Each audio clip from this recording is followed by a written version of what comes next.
लगातार यह छात्रों की गूंज कैंपेन चल रही है। पहला मांग ये है कि धर्मेंद्र प्रधान ने जिस बेशर्मी से न्याय मांग रहे विद्यार्थियों को आतंकवादी और टुकड़े टुकड़े गैंग का बतलाया है, इसको कहते हैं कि यह सरकार थेथर है। इस सरकार को इस देश के लोगों की आवाज सुनाई नहीं देती है, इस देश के पेरेंट्स की चिंताएं दिखाई नहीं देती है, विद्यार्थी किस तनाव से गुजर रहे हैं इससे इनको कोई फर्क नहीं पड़ता है। और ये तभी संभव है जब पेपर चुराने वाले माफियाओं का संबंध मंत्री से हो, नहीं तो कोई मंत्री इतना असंवेदनशील कैसे हो सकता है। और प्रधानमंत्री की चुप्पी इस पूरे मामले में खलती है। इसीलिए हमारी पहली मांग ये है कि धर्मेंद्र प्रधान का इस्तीफा हो और इस देश में पेपर लीक कराने वाले माफिया से इनके क्या संबंध है इसकी जांच होनी चाहिए। और दूसरा, इस देश का जो एग्जामिनेशन सिस्टम है उसको बदलने की जरूरत है।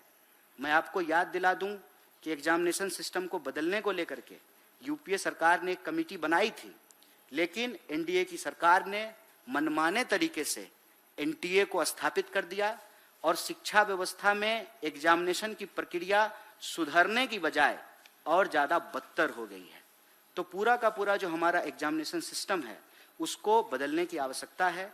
विद्यार्थियों की चिंताओं को, उनके अभिभावक की चिंताओं को प्राथमिकता में ऊपर रखने की आवश्यकता है। और यह जो पेपर लीक हो रहा है इसको रोकने की जरूरत है। तो पेपर लीक को रोका जाए और एग्जामिनेशन व्यवस्था को दुरुस्त किया जाए, क्योंकि ये बड़ी शर्मनाक बात है। शर्मनाक बात है कि उड़ीसा के सिलेबस में निमुरा निमुरा गाना छाप दिया गया है स्टूडेंट को पढ़ने के लिए। आइंस्टाइन को पायलट बता दिया गया है। ये अजीबो गरीब स्थिति कि साइंस पढ़ने वाले विद्यार्थियों के मन में साइंटिफिक टेम्पर का कोई विकास नहीं हो, उनके मस्तिष्क में, उनके दिमाग में कोई लॉजिकल अंडरस्टैंडिंग नहीं हो। वो विज्ञान ना पढ़ें, वो इतिहास ना पढ़ें। आज इतिहास को भी तोड़ मरोड़ करके परोसा जा रहा है। तमाम विश्वविद्यालयों की स्थिति ये है कि सरकार के द्वारा बिठाए गए पिट्ठू, उनका एक ही काम है कि पैसा लेना है और अपने लोगों को मनमाने तरीके से विश्वविद्यालयों में भरना है। चाहे कोई सिलेबस कमेटी हो, एजुकेशन कमेटी हो, एक्सपर्ट कमेटी हो, हर जगह ऐसे लोगों को भर दिया गया है।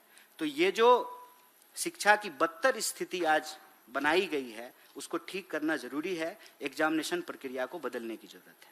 और तीसरी जो हमारी मांग है कि हम पढ़ते क्यों हैं। स्कूल के बाहर, कॉलेज के बाहर ये लिखा होता था, शिक्षार्थ आइए सेवार्थ जाइए। लेकिन कहाँ सेवा करने के लिए जाएंगे जब इस देश में बेरोजगारी इतनी ज्यादा हो। देश में 5 लाख से ज्यादा इंजीनियर हर साल पैदा होते हैं और 1 लाख लोगों को भी कुल नौकरियां नहीं मिलती है। बेरोजगारी का आलम यह है कि इतनी बेरोजगारी आज तक किसी भी काल में नहीं हुआ है, किसी भी साल में नहीं हुआ है। और आप वैकेंसीज को देखेंगे तो कोई ऐसी सरकार नहीं है, केंद्र सरकार से लेकर के राज्य सरकारों तक तमाम लाखों पद जो हैं वो खाली पड़े हुए हैं। कभी अगर इंटरव्यू करा भी दिया जाता है तो एनएफएस करके, नोट फॉर सुटेबल करके पद को खाली रखा जाता है। तो हमारी तीसरी जो मांग है वो ये कि जॉब कैलेंडर जारी हो, एग्जामिनेशन कैलेंडर जारी हो, एक फुल प्रूफ एकेडमिक कैलेंडर होना जरूरी है। आप मुझे बताइए, एआई के जमाने में भी बिहार में ग्रेजुएशन 3 साल में नहीं होता है। वहां बीए का स्टूडेंट भी बीटेक की तरह 4 साल में डिग्री लेता है।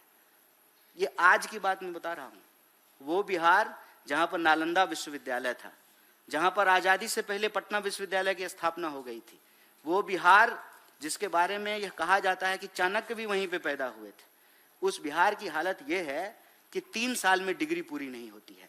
तो हमारी तीसरी मांग है कि एक एकेडमिक कैलेंडर हो, जॉब कैलेंडर हो, वैकेंसी कैलेंडर हो, धर्मेंद्र प्रधान का इस्तीफा हो, पेपर माफिया के साथ उनकी जांच हो और इस देश की एग्जामिनेशन प्रक्रिया को बदला जाए, पेपर लीक को रोका जाए। इन 3 प्रमुख सवालों को लेकर के देश के 28 शहरों में जहां कांग्रेस पार्टी ने, एनएसयूआई यूथ कांग्रेस ने अपने कोऑर्डिनेटर्स नियुक्त किए हैं और तमाम पार्टी के सेल और प्रकोष्ठ के साथ मिलकर के छात्रों का गूंज कैंपेन चला रहे हैं। आपने नेता प्रतिपक्ष का कोटा में प्रेजेंटेशन देखा है। आने वाले दिनों में शिक्षा से जुड़े हुए अन्य महत्वपूर्ण विषय पे, जैसे पेपर लीक, भर्ती की प्रक्रिया, जॉब वैकेंसी, हॉस्टलों में लड़कियों की सुरक्षा, एकेडमिक सेशन टाइम पर हो, इन सवालों पर देश के नेता प्रतिपक्ष आपको सड़कों पर भी दिखाई देंगे, विद्यार्थियों से बात करते हुए भी दिखाई देंगे, वो सड़कों पर भी आपको लड़ते हुए दिखाई देंगे और संसद में भी अपनी आवाज़ सुनाते हुए आपको दिखाई पड़ेंगे। यही एक ब्रीफिंग हम आपके बीच में छात्रों की गूंज कैंपेन के विषय में रखना चाहता था। दीक्षांत एडुटेक लाया है दीक्षांत ई लर्निंग ऐप। बने दीक्षांत का चैनल पार्टनर और अर्न करें लाखों रुपए प्रति महीने। चैनल पार्टनर बनने के लिए विजिट करें www.dikshans.com। हमारे YouTube चैनल को सब्सक्राइब और Facebook पेज को लाइक करना ना